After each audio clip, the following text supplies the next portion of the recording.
और देखिए जिस तरह से अमेरिका के राष्ट्रपति डोनाल्ड ट्रंप का गुस्सा यहां पर सामने आया है, एक बार फिर से ईरान पर यह बड़ा हमला बोला है। डोनाल्ड ट्रंप ने ईरान पर हमले जारी रखने की बात को यहां फिर दोहराया है, बल्कि इसे और खतरनाक अंजाम तक पहुंचाने की भी चेतावनी दी गई है। व्हाइट हाउस में अपनी प्रेस कॉन्फ्रेंस के दौरान डोनाल्ड ट्रंप ने कहा कि ईरान में हमारा एक्शन यूं ही जारी रहेगा। ट्रंप ने ईरान को आतंक का स्पॉन्सर बताया है और साथ ही बोले हम ये पक्का कर रहे हैं कि दुनिया का नंबर एक आतंक का स्पॉन्सर कभी भी न्यूक्लियर हथियार हासिल ना कर सके, उसके पास कभी न्यूक्लियर हथियार ना हो। ईरान के एटमी ठिकाने नष्ट किए जाएंगे, आखिरी दम तक किए जाएंगे, जब तक कि अपने अंजाम तक नहीं पहुंच जाता है। ईरान वॉर पर डोनाल्ड ट्रंप का एक और ये बड़ा बयान है, या फिर यूं कहिए कि वो चेतावनी है जिसमें साफ कर दिया गया है कि ईरान को कभी भी परमाणु संपन्न देश किसी भी कीमत पर अमेरिका बनने नहीं देगा। हालांकि ये मंसूबे पहले ही अमेरिका के जरिए साफ कर दिए गए हैं, लेकिन अब क्योंकि युद्ध हो रहा है तो एक बार फिर से ये साफ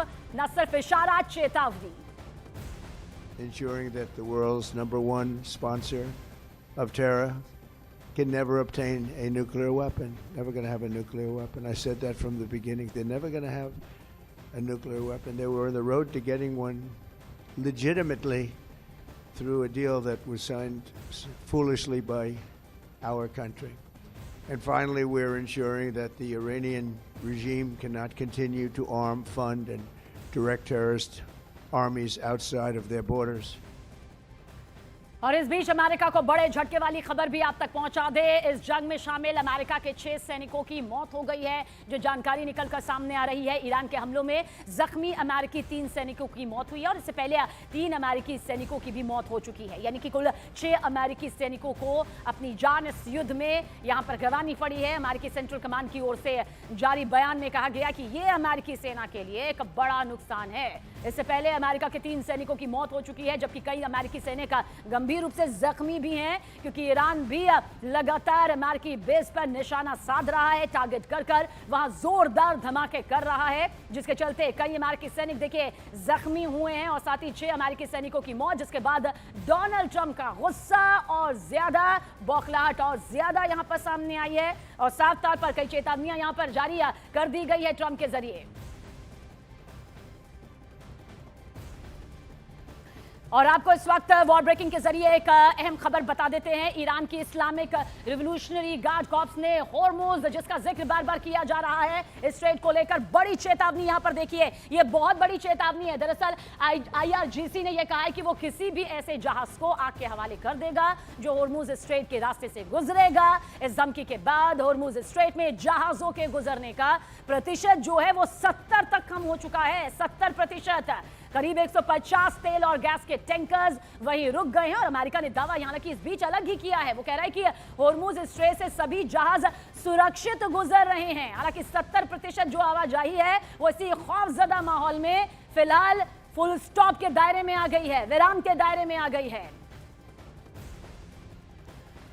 तो फिलहाल ये दावे यहां पर दोनों तरफ से अलग किए जा रहे हैं, लेकिन एक और वॉर ब्रेकिंग आप तक पहुंचाने जा रहे हैं और इस वॉर ब्रेकिंग के जरिए आप तक ये खबर पहुंचा दें कि ईरान पर हमले के बाद भारत सरकार अलर्ट मोड पर है। कच्चे तेल की कीमतें पिछले साल के सबसे ऊंचे स्तर पर पहुंच गई है, जिसे लेकर आज शिपिंग मिनिस्टर बड़ी बैठक करेंगे और इस बैठक में तेल इंपोर्ट, ऑयल इंपोर्ट और स्ट्रेट ऑफ होर्मुज के असर की समीक्षा भी की जाएगी। और इससे पहले पेट्रोलियम मंत्री हरदीप पुरी ने तेल आपूर्ति की समीक्षा की। सरकार हालात पर अपनी पैनी नजर बनाए हुए है, बाबत बातचीत भी चल रही है ताकि देश में पेट्रोलियम उत्पादों की जो उपलब्धता है, कीमतें जो हैं वो नियंत्रण में रह सके। हालांकि इस सच्चाई से भी कोई नकार नहीं सकता है कि अगर स्ट्रेट ऑफ होर्मुज काफी लंबे समय तक बंद रहता है, इस तरह से 70% तक जो अभी आवाजाही बंद है वो कायम रहती है, तो बहुत बड़ा असर जो है वो उत्पादों पर होगा, खाद पर होगा, ऑयल पर होगा, चावल पर होगा। फेरिस्त यहां पर देखिए बहुत लंबी है, उन कंपनीज को होगा जो वहां से गुजरती हैं और फिर ये बहुत बड़ा वैश्विक तौर पर असंतुलन होगा। लेकिन इस बीच आपको जल्द बताते हैं कि आखिर कौन कौन से देश जो हैं वो होर्मुज स्ट्रेट से आखिर कितना तेल भेजते हैं और कौन कौन से देश हैं जो तेल खरीदते हैं।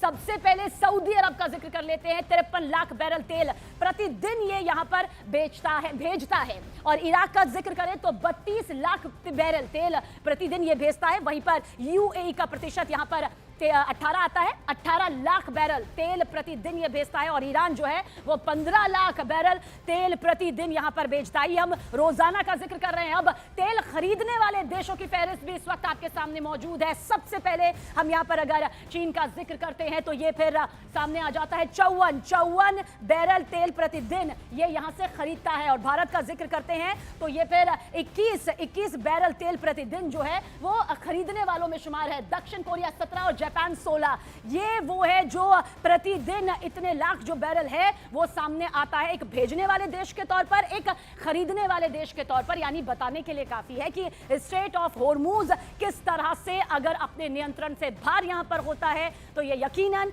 बेहद खतरनाक स्थिति यहां पर वैश्विक तौर पर है। ये मैप आप यहां पर देख लीजिए क्योंकि दुनिया में तेल की सप्लाई का बेहतर अहम रूट इस वक्त पूरा आपके सामने मौजूद है। और ये जो रूट है जो इस वक्त आप देख रहे हैं, जिस स्ट्रेट ऑफ होर्मुज का हम यहां पर जिक्र कर रहे हैं, जिस रूट का देखिए हम यहां पर जिक्र कर रहे हैं, ये उसी का है। क्योंकि साफ तौर पर ईरान ने कह दिया है कि अगर कोई जहाज गुजरा, बड़ी बड़ी कंपनीज देखिए यहां से अपने जहाज ले जाती है और अगर कोई भी गुजरा तो वो आग का गोला बन जाएगा। अब अमेरिका ये कह रहा है कि ये पूरी तरह से सुरक्षित है। जो पूरा आप देख रहे हैं, फारस की खाड़ी देख रहे हैं, इस तरफ सऊदी देख रहे हैं, कतर देख रहे हैं, यूएई देख रहे हैं, आपने यहां पर हमले भी देख लिए हैं। इस मैप के जरिए जब आप ये देखते हैं कि स्ट्रेट ऑफ होर्मुज जो है वो किस तरह से इस पूरे रूट से घिरा हुआ है तो ये बताता है कि ये स्थिति भयंकर है और ये भयंकर है वैश्विक तौर पर। शैलेंद्र वांगू हमारे सहयोगी। शैलेंद्र, इस सवाल का जवाब यकीनन आप दे चुके हैं लेकिन एक बार फिर से हम चाहेंगे दर्शकों तक पहुंचाइए, स्ट्रेट ऑफ होर्मुज पर नजर आखिर इतनी अहम क्यों है? कैसे ये सिर्फ मिडल ईस्ट नहीं बल्कि पूरी दुनिया की अर्थव्यवस्था को डामाडोल कर सकता है अगर यही हालात रहे तो?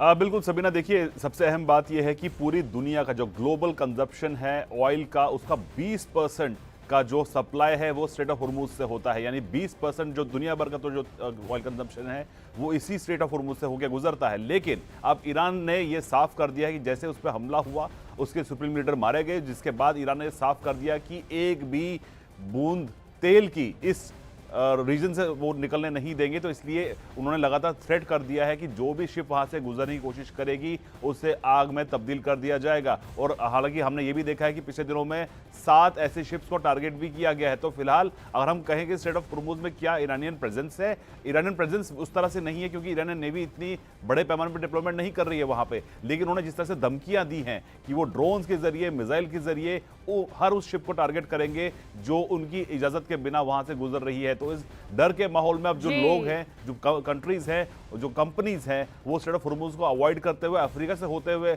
आगे बढ़ रही है। तो माना जा रहा है कि अगर ये इसी तरह से हालात बने रहे तो आने वाले दिनों में पर बैरल 120 से $150 तक महंगा हो सकता है। तो इसका असर पूरी दुनिया की और जिस 20% का जिक्र यहां पर आप पूरे फैक्ट्स के साथ कर रहे हैं वो वाकई उस अर्थव्यवस्था का सबसे बड़ा हिस्सा है जिसे किसी कीमत पर कतई नकारा नहीं जा सकता है। वॉर ब्रेकिंग इस वक्त आप तक पहुंचाने जा रहे हैं एक बहुत अहम खबर युद्ध के मैदान से जो निकलकर सामने आ रही है। ईरान युद्ध में अब ग्रीस की देखिए एंट्री हो चुकी है। दरअसल बड़ी खबर यह है कि साइप्रस की रक्षा के लिए ग्रीस ने अपना ये फाइटर जेट यहां पर भेजा है और साथ ही तैनात इसे किया गया है। ईरानी ड्रोन हमलों के बाद ग्रीस का ये बड़ा कदम है, इसमें कोई शक नहीं, कोई दो राय नहीं। ग्रीस की एयरफोर्स ने F-16 को साइप्रस में तैनात किया है। F-16 को ये समझिए आप किस तरह से साइप्रस में इसकी तैनाती यहां पर कर दी गई है। ईरान युद्ध में ग्रीस की एंट्री बेहद खास मानी जा रही है। देखिए अंदाजा और ये विश्लेषण जो है वो उसी वक्त से सामने आ गया था कि बात सिर्फ 2 से 3 देशों के आपसी युद्ध की नहीं है, बात सिर्फ ईरान के खात्मे की नहीं है, ईरान के वजूद की या फिर ईरान के उस बदले की नहीं है जो उसे अमेरिका और इजराइल से यहां पर लेना है। बात है वैश्विक तौर पर अब जो 2 गुट यहां पर सामने आएंगे जिसमें चाहे अपने एयर स्पेस को जगह देने की बात हो या ना हो, चाहे ईरान से बाकी देशों की दुश्मनी बढ़ती जो जा रही है उस खाई की बात ही क्यों ना हो। लेकिन आप ये देख लीजिए जो तस्वीर इस वक्त आपकी आंखों के सामने है, ईरान युद्ध में अब ये ग्रीस की एंट्री का यहां पर हो जाना, बड़ी खबर यही है, बड़ी तस्वीर इस वक्त की यही है क्योंकि साइप्रस की रक्षा के लिए ग्रीस ने अपना फाइटर जेट भेजा है और ये कोई ऐसा वैसा नहीं है। अब सबने अपनी ताकतवर फाइटर जेट को यहां पर मौके पर लगा दिया है। ईरानी ड्रोन हमलों के बाद ग्रीस का ये कदम है और ग्रीस की एयरफोर्स ने F-16 को साइप्रस में यहां पर तैनात कर दिया है। ये F-16 है, आप समझ लीजिए इसकी कुवत की फहरिस्त बहुत लंबी है। इसकी तैनाती जो है वो साइप्रस में हो चुकी है। ईरान युद्ध में ये ग्रीस की सीधी एंट्री नजर आ रही है। शैलेंद्र, ग्रीस की सीधी एंट्री F-16 के जरिए। शैलेंद्र, बिल्कुल, देखिए जिस तरह का माहौल बना हुआ है, जिस तरह से ईरान लगातार टारगेट कर रहा है पड़ोसी देशों पर, और ऐसे में ग्रीस की एंट्री अपने आप में दिखाता है कि ये जो वॉर है ये बढ़ता चला जा रहा है और नई नई कंट्रीज इसमें इन्वॉल्व हो रही है। हालांकि कुछ बड़ी ऐसी कंट्रीज भी हैं यूरोप की जो सीधे तौर पर कह रही हैं कि इस वॉर में शामिल नहीं होंगी। इसमें हमने देखा कि यूके की तरफ से कहा गया कि यूके ने देखा है कि जो इराक में जो गलतियां हुई थी उसको दोहराना नहीं चाहता है, इसलिए उन्होंने ये कह दिया है कि वो अपने बेसिस को अमेरिका के इस्तेमाल के लिए इस्तेमाल करने देगा, लेकिन वो सीधे तौर पर वॉर में शामिल नहीं होगा। वहीं स्पेन ने भी साफ कर दिया है कि वो इस वॉर का हिस्सा नहीं है। लेकिन ग्रीस की जो एंट्री है वो तस्वीर बदल देगी। लेकिन अब देखना ये होगा कि ग्रीस किस तरह से अमेरिकन फोर्सेस के साथ मिलकर जो है वो ईरान को टारगेट करती है।